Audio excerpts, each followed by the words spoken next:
This is Writer Life, a podcast about writing, life, coffee and conversation, with Rob and John Morgan.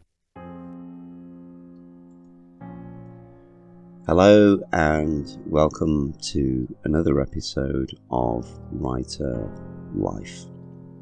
One of the things that I try to do with each of the episodes that I create is that I try to take a good look at life and apply some social commentary about how I see things and incidents that are going on around me. And then in doing so, I show then how I use that as a major contributor and influencer in the way in which I put together the stories that I do. I think it's really useful for the reader to understand just where I'm coming from. But I also think it's a great tool that a lot of new young writers can learn from and apply to their own sort of writing that they do. I watch a lot of media, I follow a lot of science, and I read endless blogs and articles. My tastes, I'm told, are eclectic and varied, but I'm not really that convinced that they are. I'm simply just interested in people and the human condition, because I find them to be quite fascinating. If you take the time to sit back and simply observe, like I do, you'll find that people become intricately more fascinating. Most of us are just far too busy jumping on the train of life and obeying all of those rules that say, at this age you will enter primary school, and then when you reach the next landmark date, you'll move on to high school.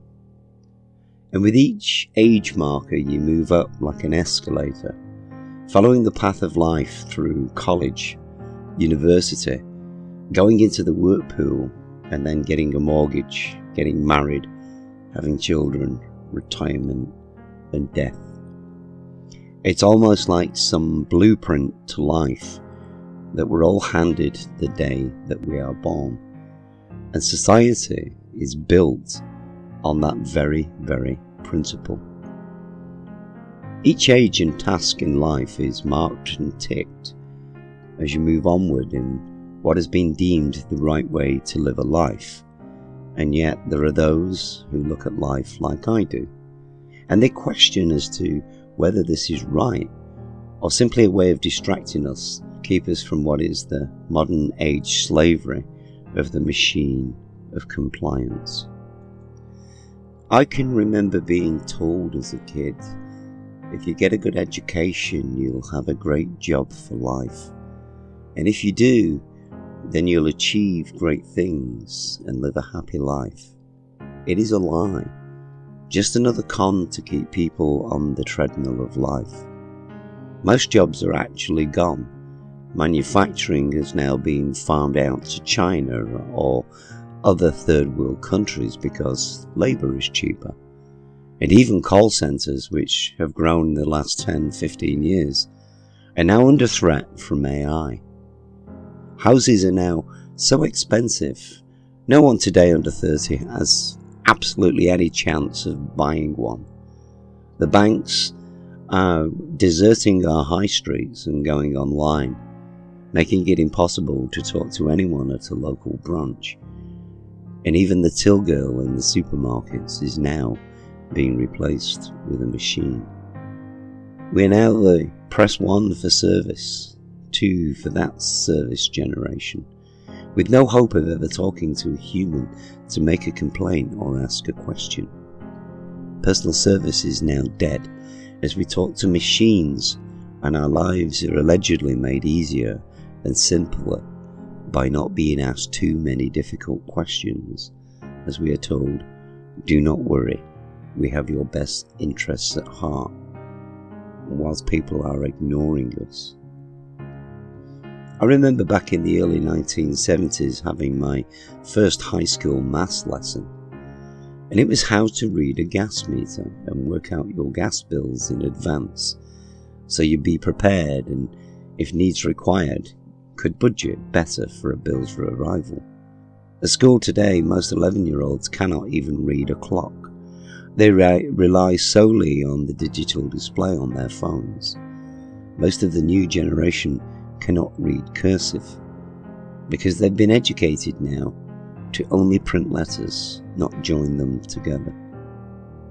Colleges and universities have, over successive years, dumbed down final examinations because children got stressed out and could not cope, because the exams were hard. And when they entered into the workplace, especially in the skills sector, they found out that they'd been incorrectly taught how to do a certain job, and so they're left feeling overwhelmed and under pressure, to the point where they actually quit the job for something that's far less taxing, rather than stick it out and actually learn as quickly as they possibly can. What has happened to the world? Has society completely crumbled to the position of making life so easy no one needs to be tested or stressed anymore?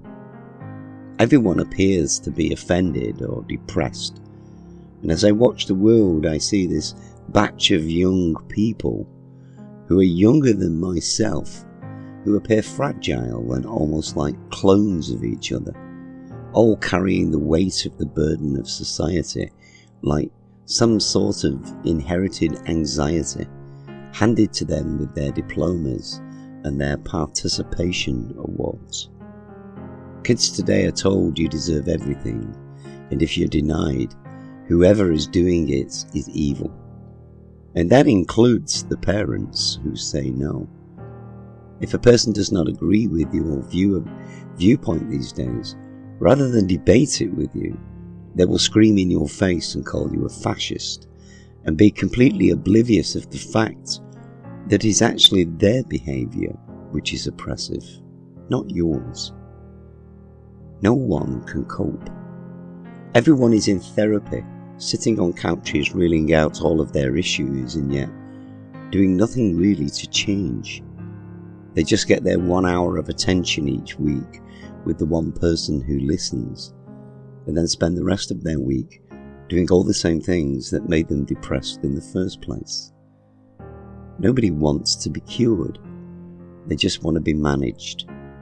Hell, self-harming was once seen as a red flag, but it's now become a trend with nothing to do with inner demons and tortured inner souls. Cutting yourself is now cool and gains you lots of hip and trendy attention at uni, where you can compare scars and count each other's lines on each other's arms. Maybe I shouldn't, and I fear I do have to ask, but when did we stop making people strong? 18 to 22-year-olds fought and died in World Wars I and II in what were horrendous conditions, and yet they did it. They made it out alive to continue the freedoms of our society. The same can be said for Vietnam, where the average age of a combat soldier was just 19 years old. I'm not certain today if our country was attacked, we would have people capable enough to defend it. And I think that is a very real concern. In recent days, I've read a newspaper article by Ulrika Jonsson, the once compere of the TV show Gladiators. She wrote an opinion piece about how it surprises her to find that Generation Z is far too embarrassed to watch films that have sex scenes and nudity in them, because they prefer to watch graphically violent films. And in her article she asks, are we raising a generation of prudes who are now becoming more violent and aggressive towards each other? She makes the case that there should be actually more sex and nudity in films and on TV, but done in such a way that it teaches our young it's fine to have a relationship and not be afraid of seeing others naked. It is after all the actual human form. Birth rates are falling in every country. Our teenagers no longer want to date or marry. They'd rather be sat in their cosy safe places, playing games on their phones or having digital girl and boyfriends who they never actually meet physically, but spend all day on the phone talking to them. Is it me? Because I find that worrying.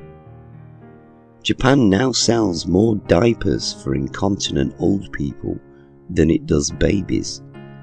And the falling birth rate is so severe that the government in recent years has done everything it can to encourage young people to date and actually be sexual with each other. The country now has classes that teach 40-year-old virgins how to have sex, and in some cases they have workers who will help them lose their virginity. Japan has a booming industry of singles who rent a date for the night so they can at least once in their life have the experience of walking around the town with someone of the opposite sex on their arm. The boys are not interested in girls because they are too in love with their anime icon girlfriends. And when young Japanese girls are asked if they object to prostitutes, which is another fast-growing industry, they state they do not mind because there are no feelings involved, and it is easier for their boyfriends to pay for a woman because sex is just far too messy and they do not like having to clean up afterwards. You can load up your laptop and have an online meal with a member of the opposite sex, where you sit with a meal and eat with a partner on screen and have meaningless, non-confrontational conversations that are devoid of emotion and any complications. It is baffling, and yet Japan has turned a crisis with falling birth rates into many business opportunities that do not help solve the issue. If anything, they make it worse. But at least the young are safe and protected and not pushed out of their comfort zones. Sadly, it is not just Japan. We're seeing it all over the world as the younger generations are falling behind and are buying into the unrealistic ideals that serve no purpose in life. But they create trends that they can jump on to post on TikTok, like wearing see-through clothing and standing in front of a well-lit window so everyone can see the silhouettes of your labia. It is attention-seeking at best, exhibitionism at worst, and it's being used to measure each other's worth by giving validation via likes and shares. What the hell is going on? What are we teaching our young about value, being real, and living the life worth having? It appears to me we are filling young minds with worthless garbage that does nothing to help them grow as a person. I think if anything, it hinders them as they seek endless validation in all of the wrong places. Men in the USA and in the UK today have jumped onto forums by the thousands as they talk of how they're looking for traditional wives in countries such as the Baltic states.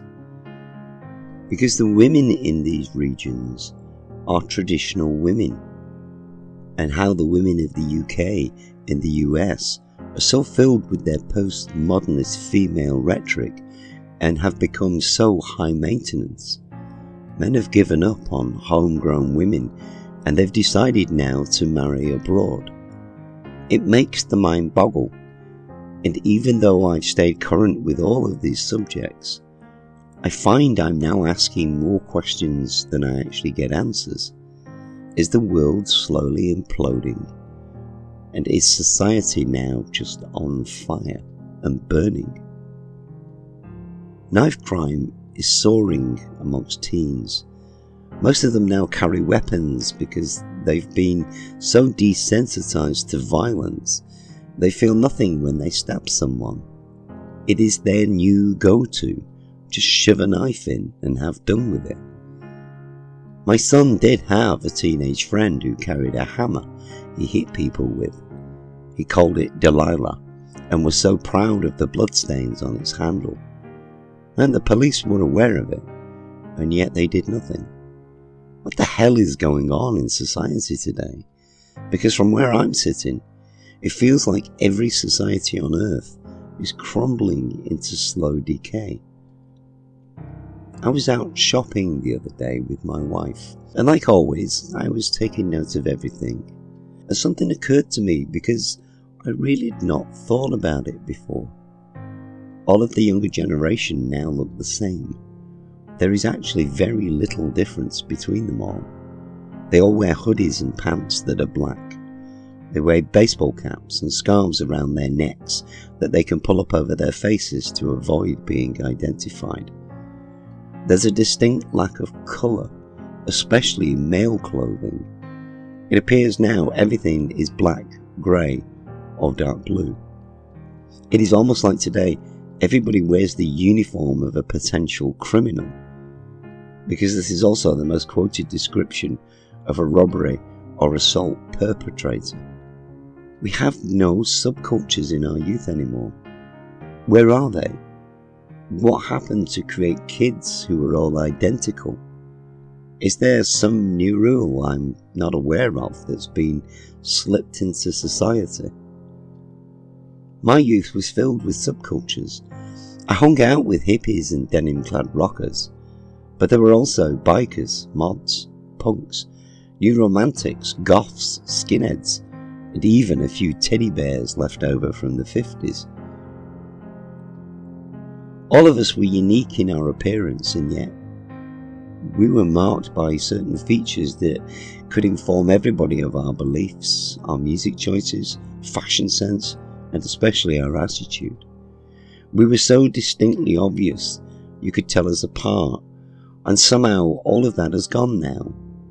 What a big shame, because not only did that separate us from the masses, it gave us a sense of belonging, a tribe that was ours, and a sense of pride in the groups we ran around with.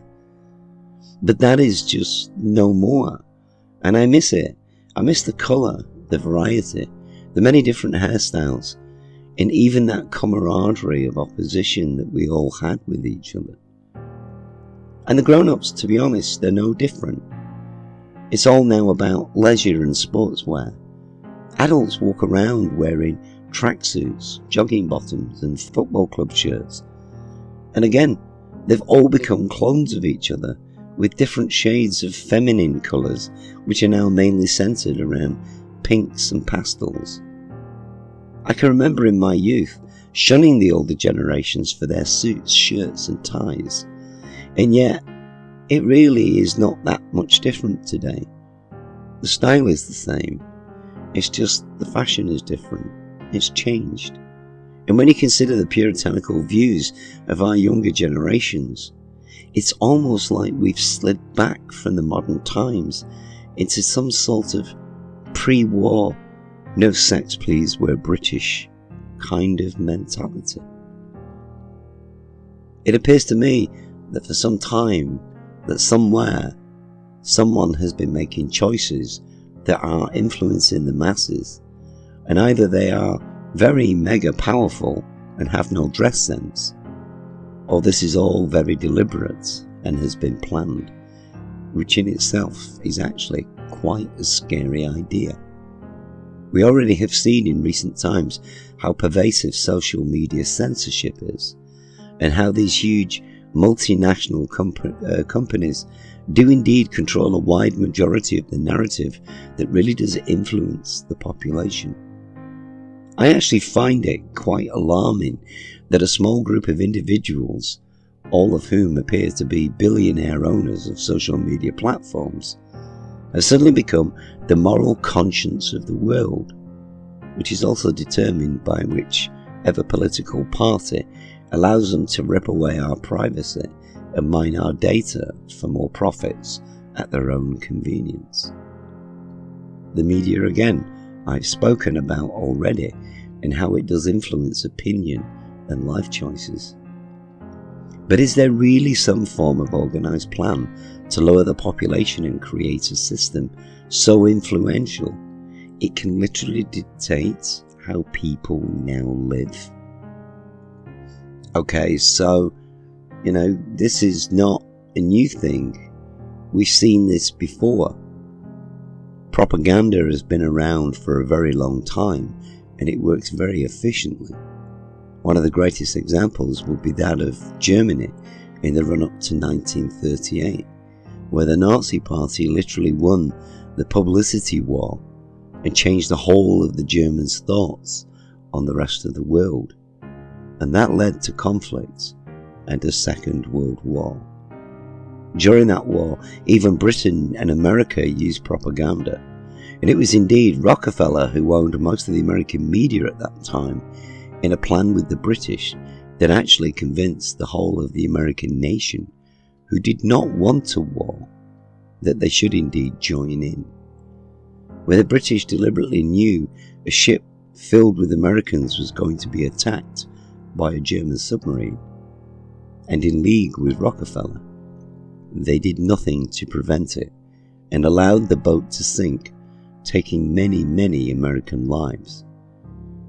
Rockefeller filled the American papers with that story, and the rest, as they say, is history, as the American population rose up and demanded a response, and the US came to join Britain in the very same war.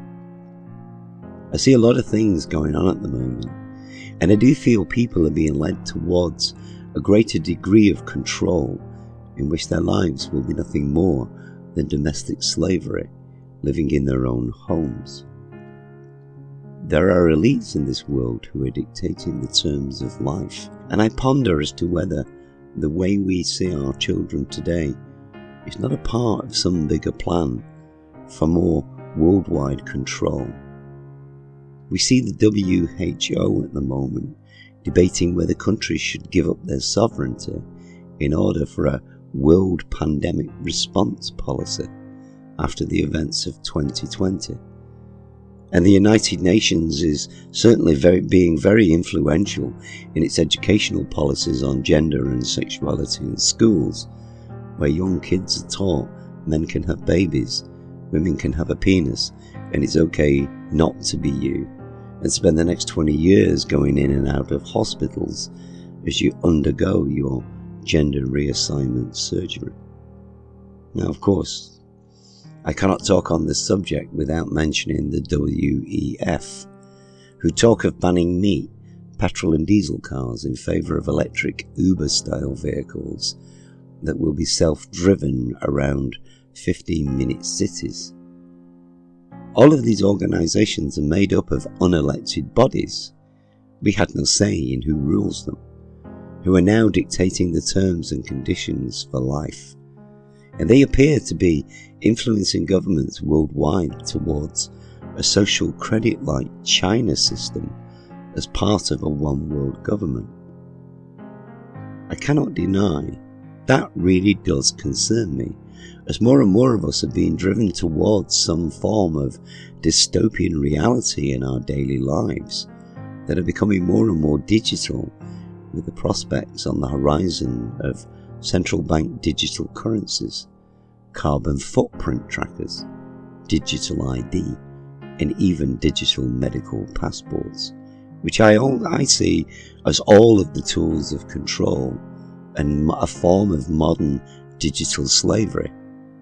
I just hope there isn't a power cut, because if there is, then all of us would be doomed to starve in darkness, unable to access anything at all.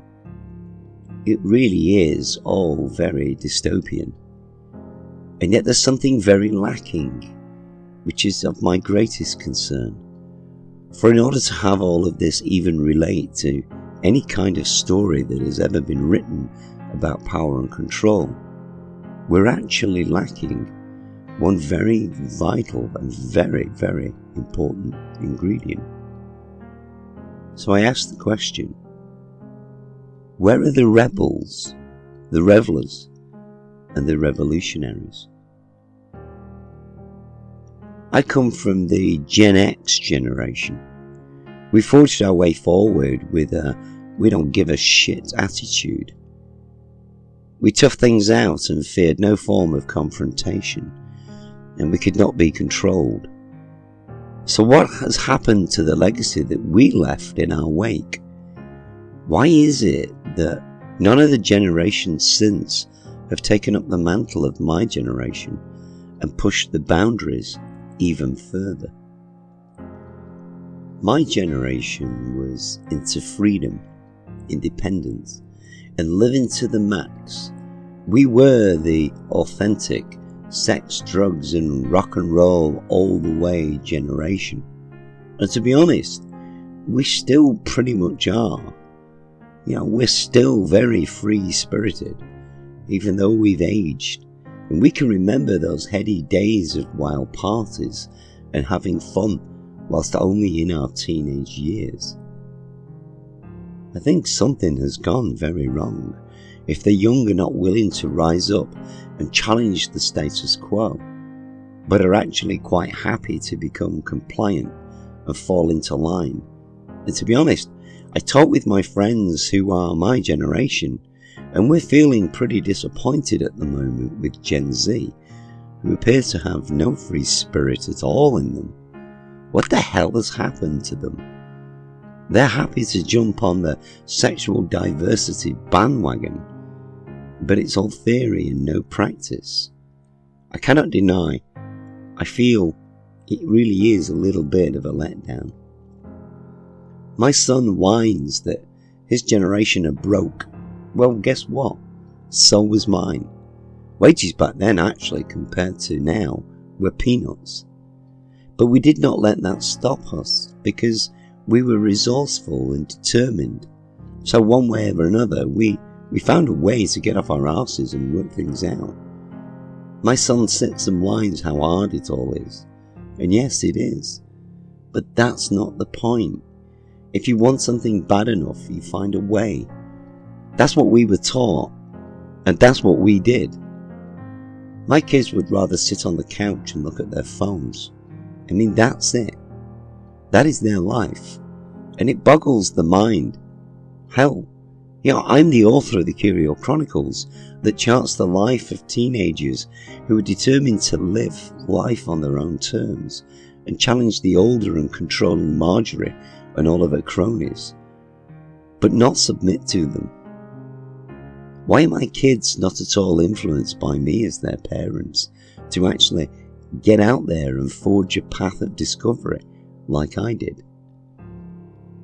I started to write Heirs to the Kingdom in the late 1980s, and when I first started to consider what I really wanted for the story, my main characters were actually children. The story developed over time as I had work, life and family commitments to consider, as well as do my writing in my spare time. And in the mid-1990s, I realised that this story was just not going to work if the characters were too young.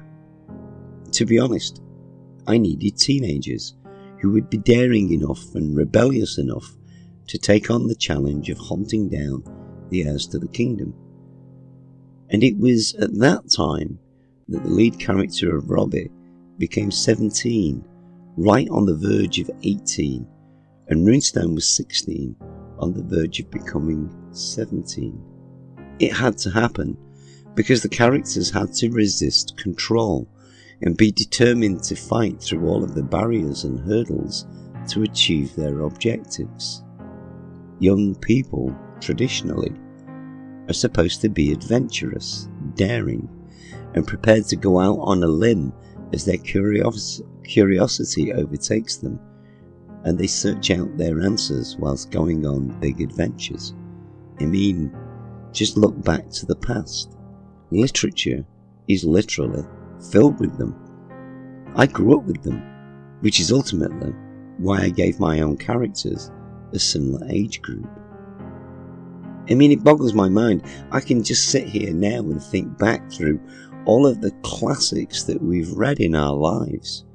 Think of The Artful Dodger from Oliver Twist, The Young Boys of BB's Brendan Chase, Lyra from His Dark Materials, The Secret Seven and the Famous Five, and of course, not forgetting possibly one of the most popular of more recent times, Harry Potter. Hell, even our cartoons have been influenced by teenagers. I mean, there really is none more famous than the crew of the Mystery Machine in Scooby-Doo. It's almost a tradition, a rite of passage, as we've all grown up with films like Stand By Me, E.T., The Goonies, The Breakfast Club, all of them flying the flags and influencing teenagers for generations, and showing them the way to lead and act as the individual and creative wild spirits that they're actually supposed to be. So what has happened? Why do they not want to date or object to the naked body? Hell, do they even skinny dip anymore? Something has gone very badly wrong in the world if all kids want to do is glue themselves to a phone and watch life pass them by. I can only find the time to get up off the couch to go out and be violent or vandalise something. Why are they happy to sit in the house and watch idiotic influencers who have no real life experience apart from being utter narcissists addicted to exhibitionism? Why do our kids watch this trash when they could be outside, going places, interacting with others, building bonds, and understanding the true and very real meaning of real friends and real relationships?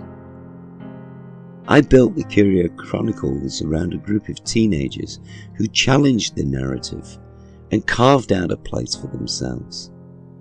In all that I have written about the group, it has been based on the masses of conversations that I've had over the past 25 years with people who are willing to really open up and talk the truth about their feelings, their actions, and also their sex lives as teenagers. To be honest, it was pitched as a modern contemporary story. But it appears that over the last 3 years since the first book was published, with their outrageous behaviour and sexual innuendo and permanent lust for life and love, even the Curios have fallen out of step with Gen Z, who've become the complete opposite of everything that Birch teaches the Curios to be. In the second book of the Curio Chronicles, which is Curio Summer, Birch tells Abigail, "A house is just a brick box. It's good for storing memories, but life's about getting out there and making them." I now fear this is a message that is now lost on the young of today, who've got little use for books and even for reading. The figures show that there's been a decline in reading books all over the world.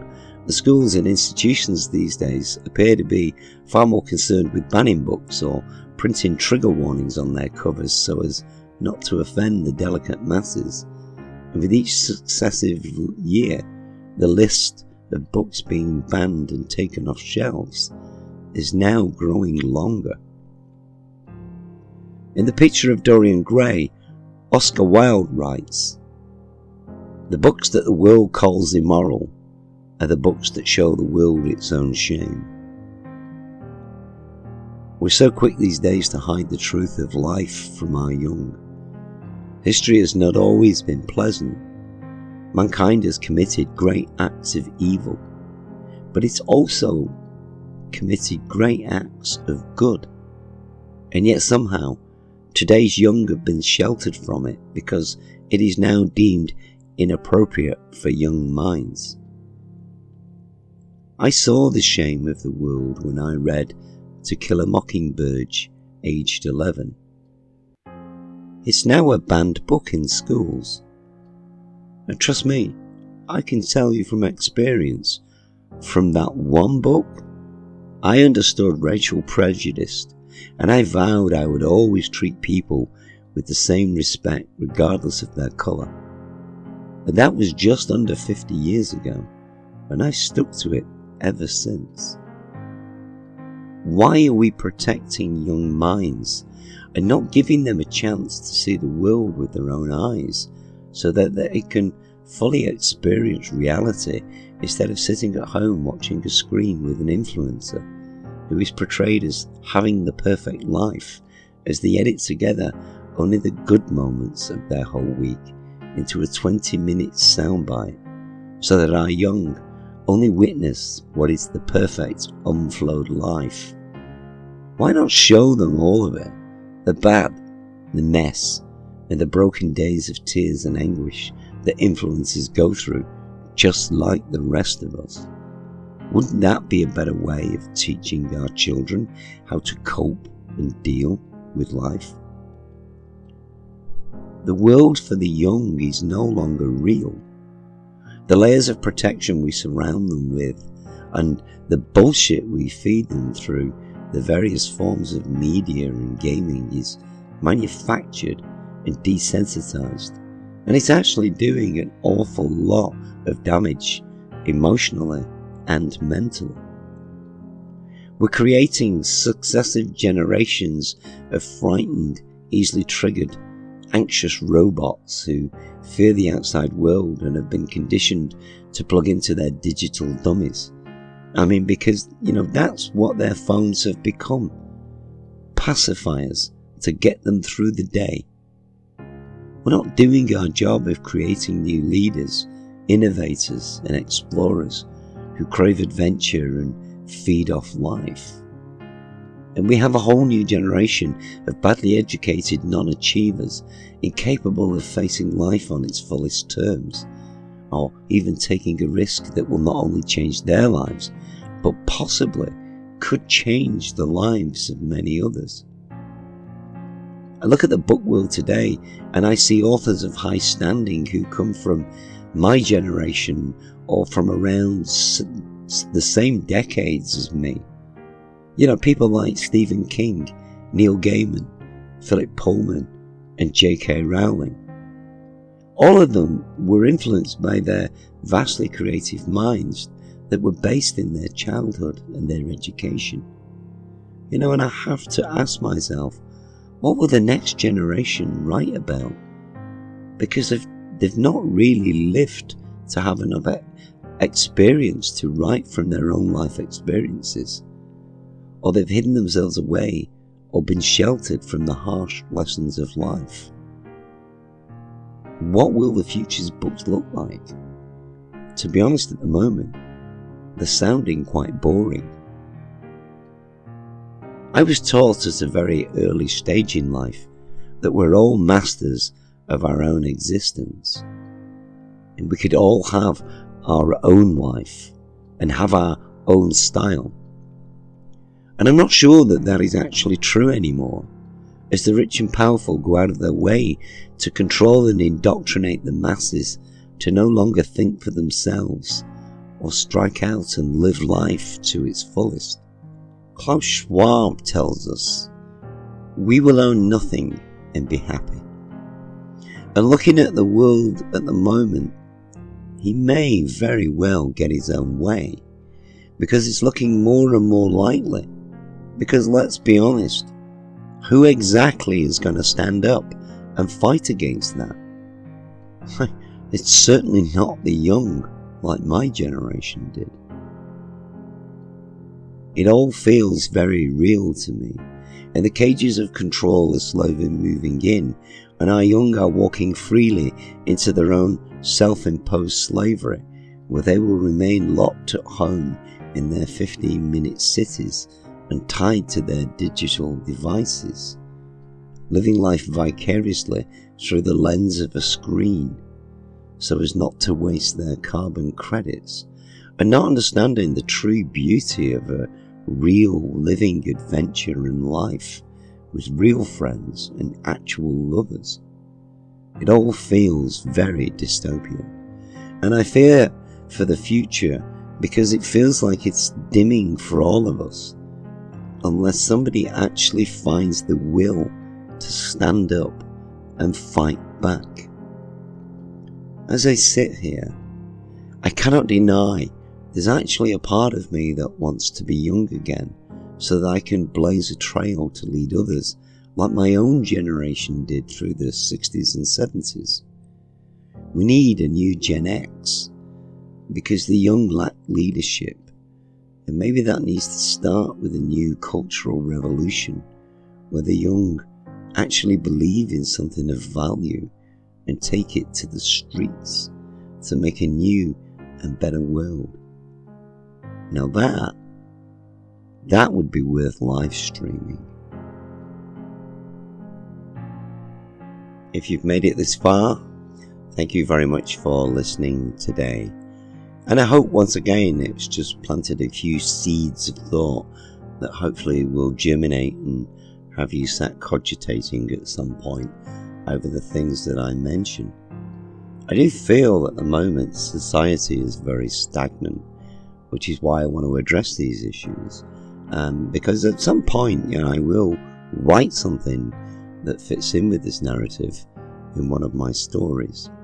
If you are a regular listener, and if this is your first time listening, please could you like the video and subscribe to the channel, because that does help me just to push the boundaries a little wider and get the viral reach so that we can get our message across to as many new people as possible. And hopefully we'll have readers out there who find what I talk about interesting as it relates to the books that I've written, and hopefully there's a whole host of new writers who will come to follow, because that's what writing is at the end of the day. It's the passing of batons from one generation to the next, and I would really love to be able to inspire some new writer of the next generation to write something worth reading, so we can all gain that wonderful enjoyment from reading books. Book reading should never die. We should never allow it. And all of us need to stand up and support book reading and encourage as many people as possible to actually get involved and learn something about life and living and having adventures. That's all for today. I will be back next week with hopefully something equally as thought-provoking to make you sit and have a ponder. So until then, I will say once again, thank you very much for listening, and I'll see you next week. Thanks for listening to the Writer Life podcast. If you have enjoyed this episode, or there are areas of Robin's stories you would like him to discuss, please add your thoughts and questions in the comments, and we will include them in a future episode. You can follow Robin on all his social media links, which you will find listed below, and please, like and subscribe to this channel, so you get the latest notifications when he posts. All Robin's books are available in digital and print formats to purchase or download through all online book sales sites.